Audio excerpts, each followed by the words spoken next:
Good evening, welcome all of you. Bande Matram. So, this evening we are going to discuss in this session of Savitri summarization the great are strongest when they stand alone. So, that is the beautiful topic. We can see the description something like Abhimanyu in Chakraviho within that Mahabharata war.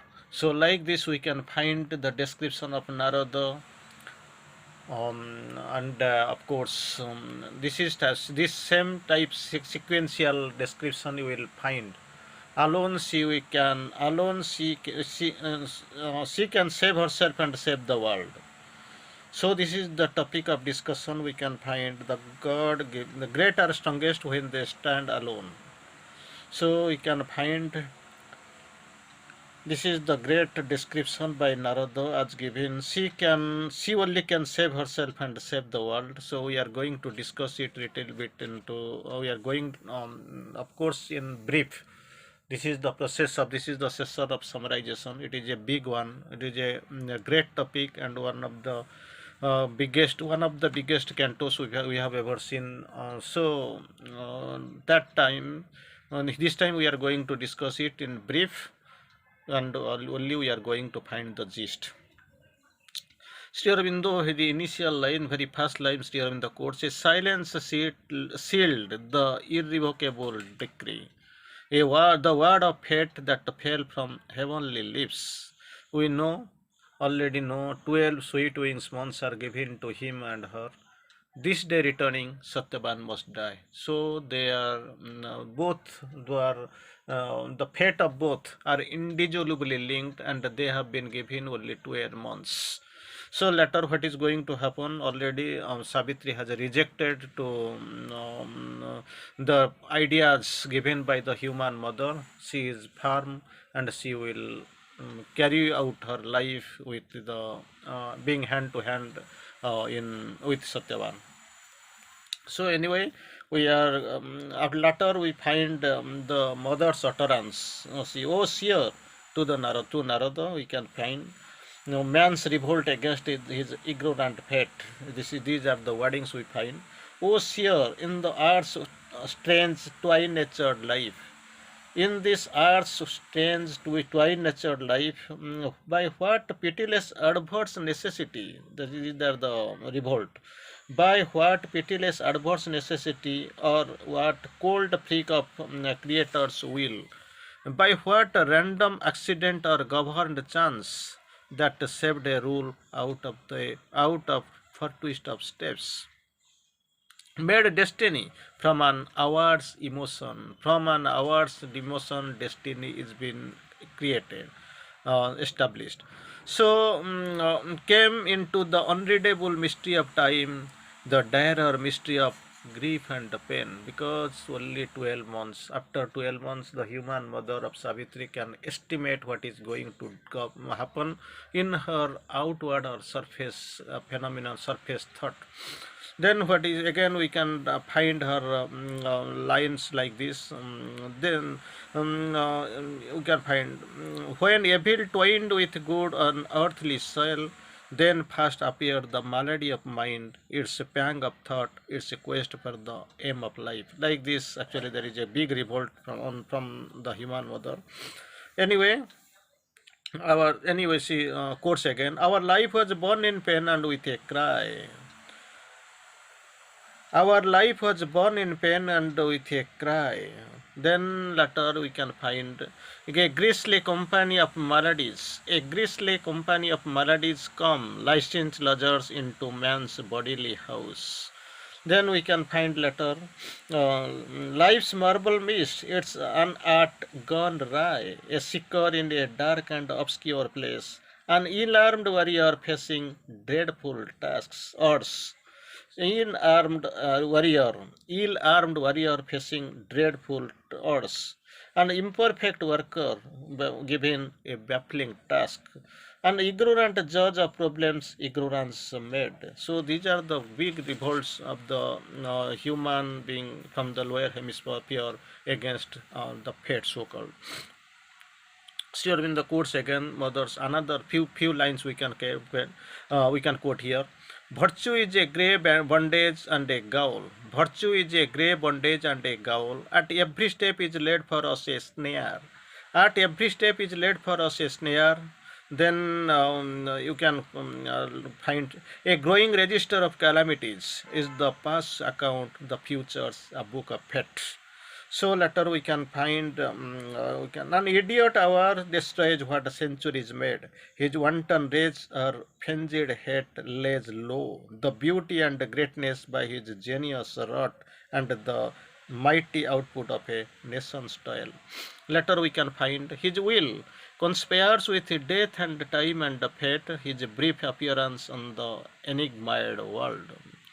He calls heaven's retribution on his head and wallows in his self made misery. About the normal so called suffering, so called pains that normally on the way the human beings face. Why is it all? Wherefore are we here? Is if to some being to eternal bliss, it is our spirit's destiny to return, or some still impersonal height of endless calm. Then we can find later on we can find who laid it on it the ceaseless will to live. Again, this mother revolts again. Perhaps the soul we feel is only a dream. Perhaps the soul we feel is only a dream, eternal self, a fiction, sensed in trance. Then, before Narad is making any reply, we'll try to summarize whatever has been quoted till read till now. So this is the find we can find here book 6 canto 2, book 6 canto 2 of Savitri, the way of fate and the problem of pain. After initial silence following the terrible message of fate from Narada, 12 sweet wings months, terrible message of fate from Narada, the queen questions in anguish. O seer, what is the truth of this mystery of grief and pain? I want to know. What is the mystery of this grief and pain? Why is it necessity? Already it has become a necessity for the human being. People who are staying in the lower hemisphere, helpless, and they are bearing. Why did God have to make this cruel law? Or is it this some disastrous power has interfered with his work and he is helpless? Our life itself is born in pain and cry, here in the courts. That is the revolt. Our life itself is born in pain and cry. Lethal forces are formed within ourselves. Lethal forces are found in within ourselves. We are like a besieged fort. We are confined. We are imprisoned, besieged inside a fort. Besieged fort. Some curse is laid on man. The dualities are imposed on him from the very start. Dualities are imposed on him from the very start. Every step is a snare, besieged, fortified, and it is already every step there is a snare. And errors and mysteries, miseries multiply. Knowingly or unknowingly, we feel the ache, we feel the pain that we don't get the remedy. Man turns out to be his own worst foe. That is what. Man turns out to be his own worst foe. His science builds up his doom. He learns nothing from the true time and history. Nothing has been learned from the time and history. What is the purpose of the existence here then? If this is the continuous and ceaseless process, not only for one or two, but it is the a universal problem, then what is the purpose of existence here? What made the immortal spirit, his soul, come down to his scene of sorrow and pain from the home of bliss? He was there, well settled, well contented in a world of bliss. He is coming from the upper hemisphere to this lower hemisphere, this world of pain and pathos, sorrow and pathos from his bliss. Is there, again, there is a question. Is there no being watching or helping this movement of life on earth? Nobody is there to help. Gods are indifferent. The titanic deeds, demoniac deeds are increasing. Or is it only some hard necessity that enforces its rule on everything here? Is this all the giant illusion? Then later Narada makes reply. Let us go find few lines. Let us quote few lines. Then we'll try to summarize. Beautiful lines we'll find here. Was then the sun a dream because there is night?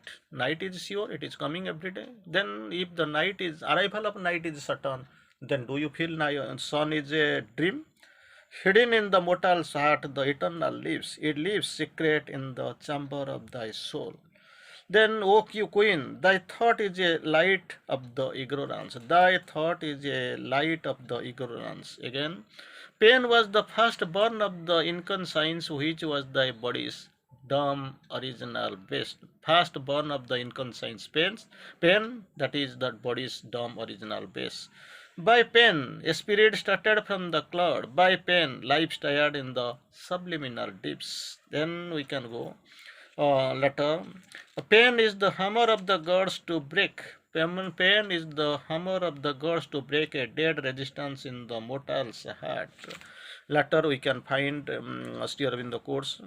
His will must be worked out in human breast against the evil that rises from the gulfs, against the world's ignorance and its obstinate strength, against the stumblings of man's pervert will, against the deep folly of human mind, against the blind reluctance of his heart.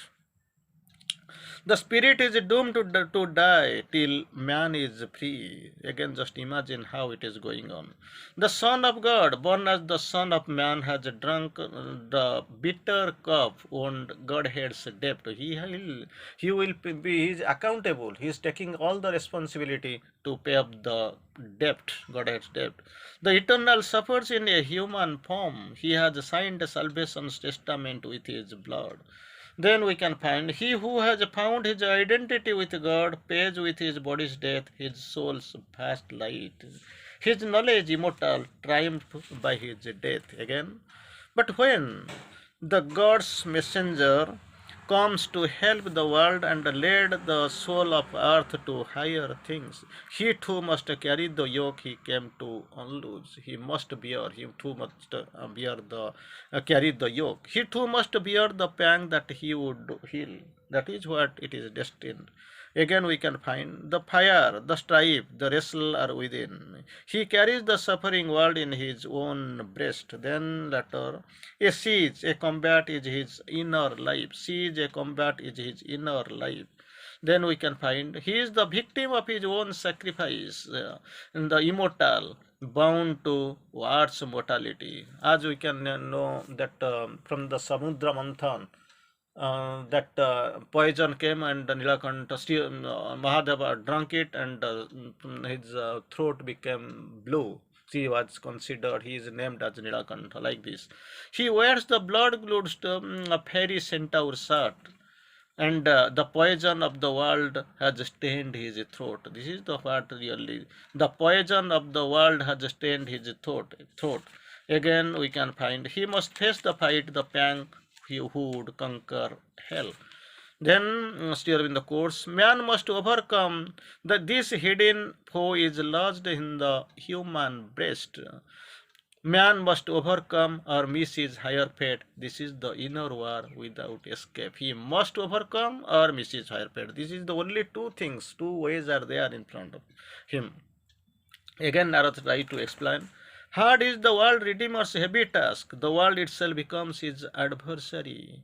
World itself becomes his adversary, like Jesus crucified, and Muhammad, from Makkah to Medina, he was running all about, and Sri Krishna, same thing. And see here we can find the world itself becomes his adversary. Those he would save are his antagonists. This world is in love with its ancient ignorance. Escape. Don't think to make flee or escape, because escape, however high, redeems not life. Escape can't uplift the abandoned race. So that idea you just throw it out. Don't bring to the mind. His will immobile meets the most mobile hour. The world's blows can't bend his victor head. He has asked no aid from inferior gods. He turned not to high voices in the night.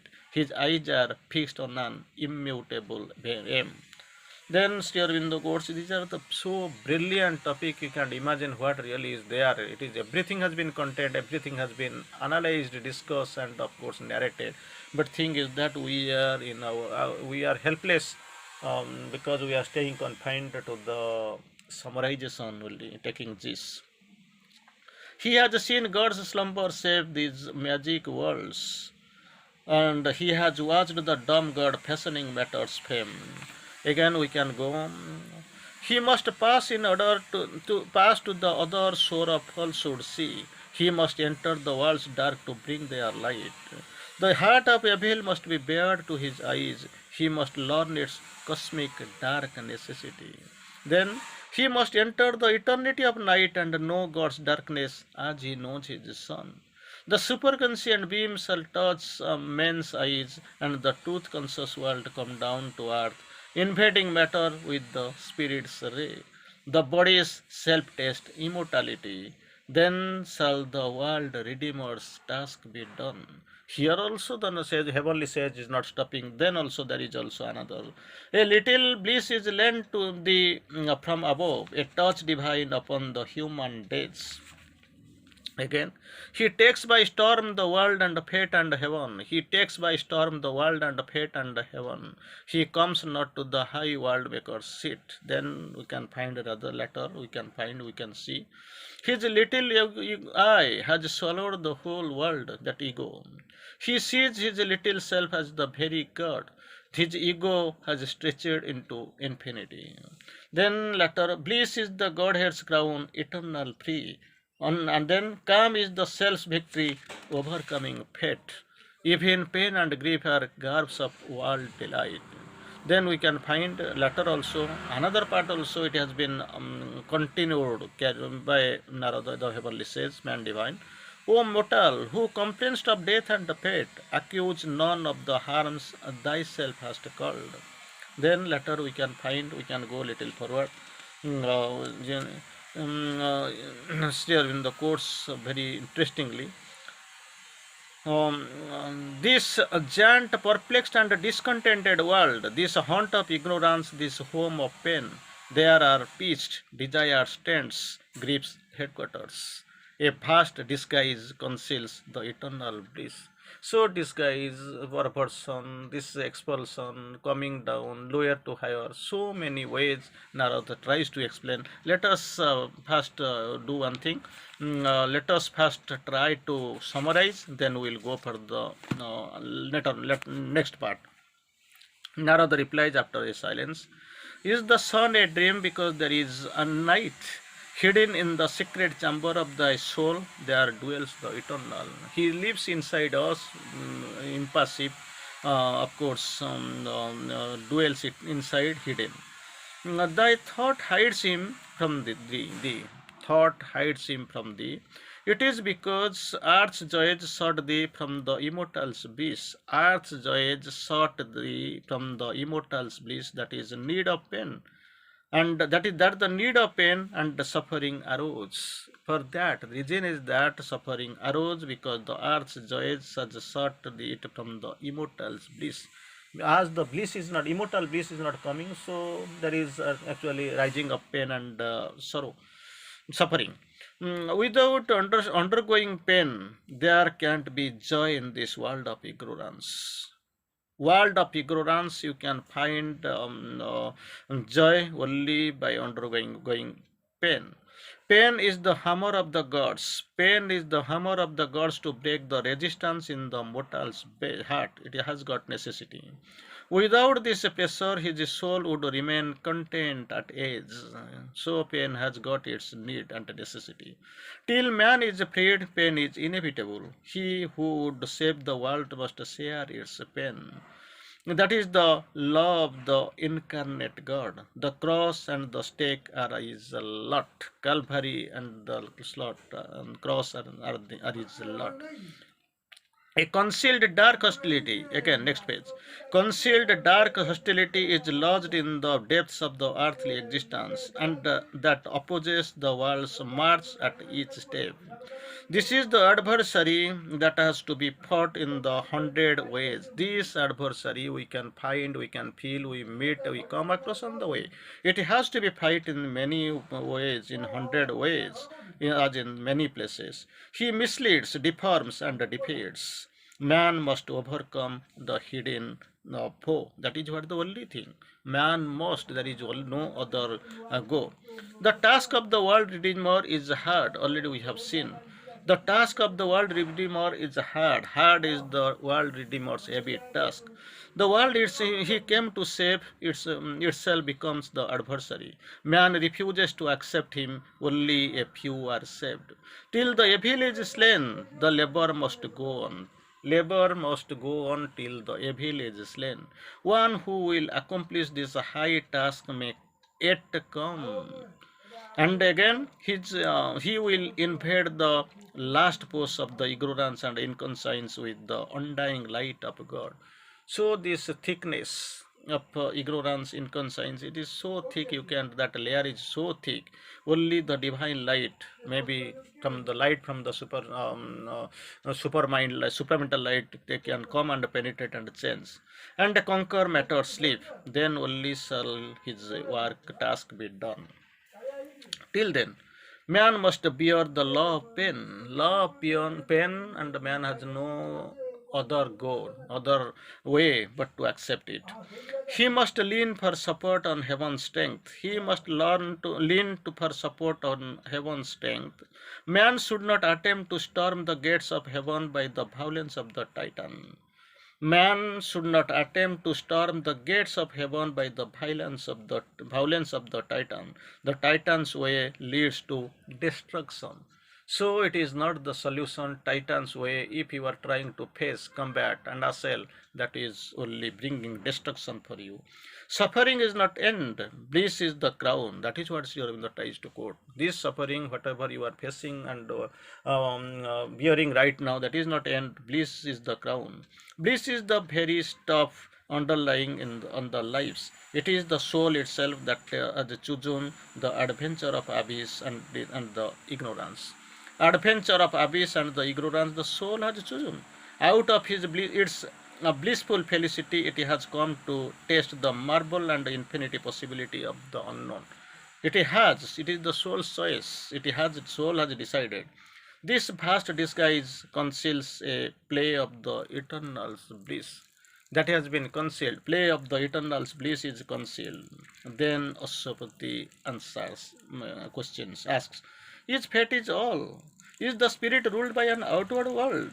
Has no power come with Savitri, which is the as potent as fate?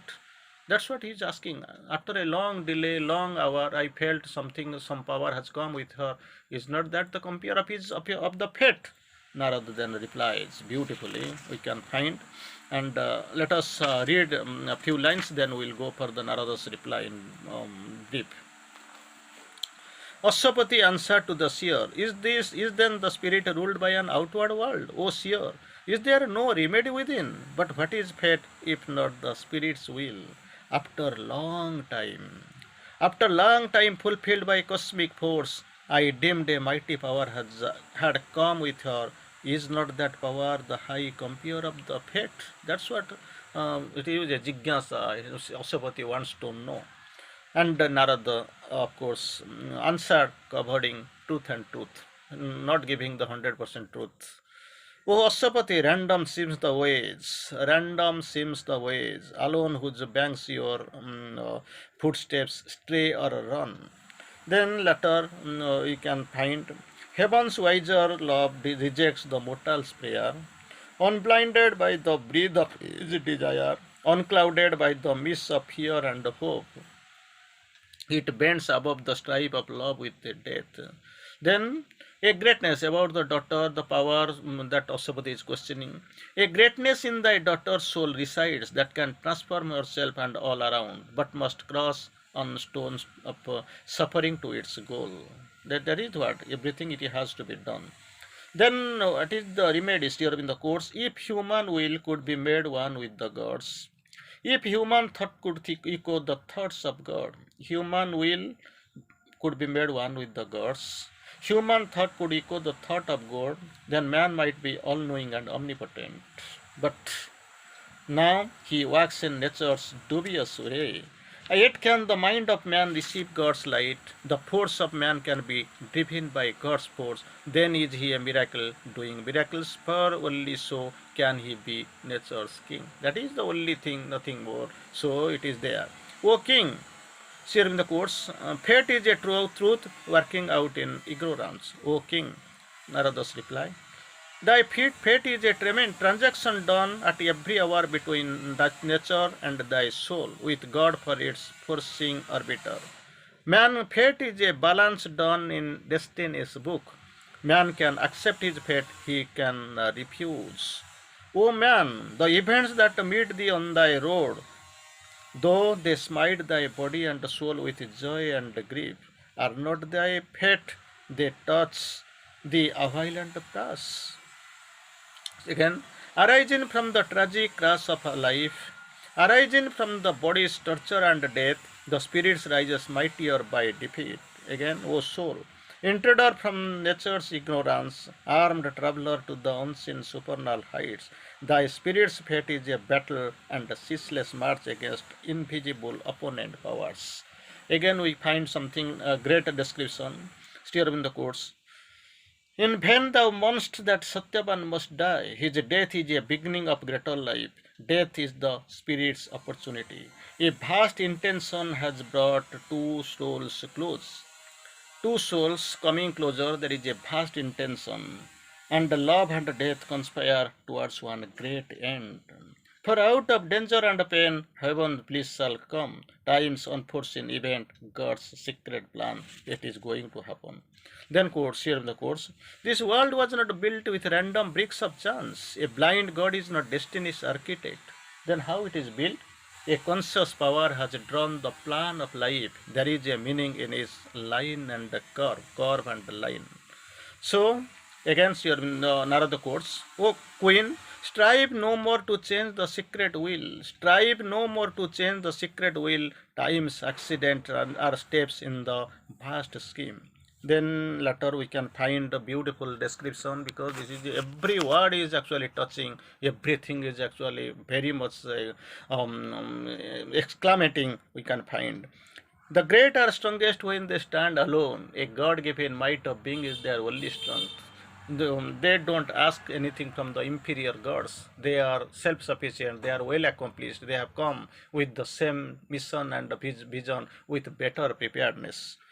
A ray from self-solitude of light, the guide, the soul that can live alone in with itself meets God. Then we can find later on beautifully. Alone she must alone she must conquer, or alone must fall. No human aid can reach her in that hour. No armored God stand shining at her side. Cry not to heaven, for she alone can save. She has come, destined, well accomplished, well contented, and of course well prepared. She alone can save. Don't worry. She alone can save. For this the silent force came mission down. Then we can find her hour must come and none can intervene.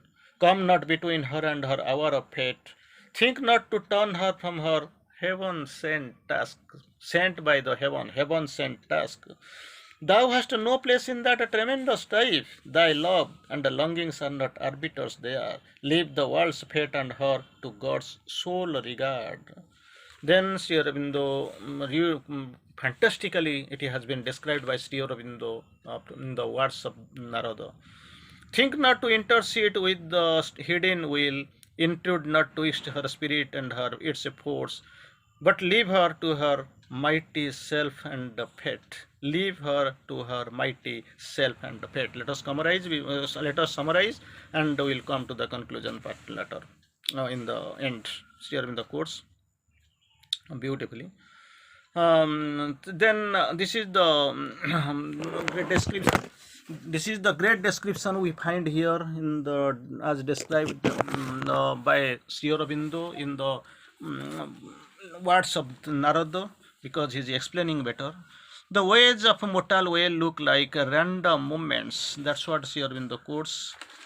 The ways of mortal may look like actually random movements, but their least stumblings are foreseen above. But their least stumblings are been foreseen. It has been foreseen. It has been described. It has been well marked there. All the curves of the life are pre-done. Curves are pre-done. Heaven's law oversees all the strife and struggle below. It oversees simply because these are the only small happenings and small events for them, but we feel it is great. Man thinks fragments and misses the whole truth, sees the fragments and misses the whole truth. He mistakes possibility for chance, misreads the results of the world free force for the links in a chain of necessity. The will of God working in time appears to him fate, that is will of God.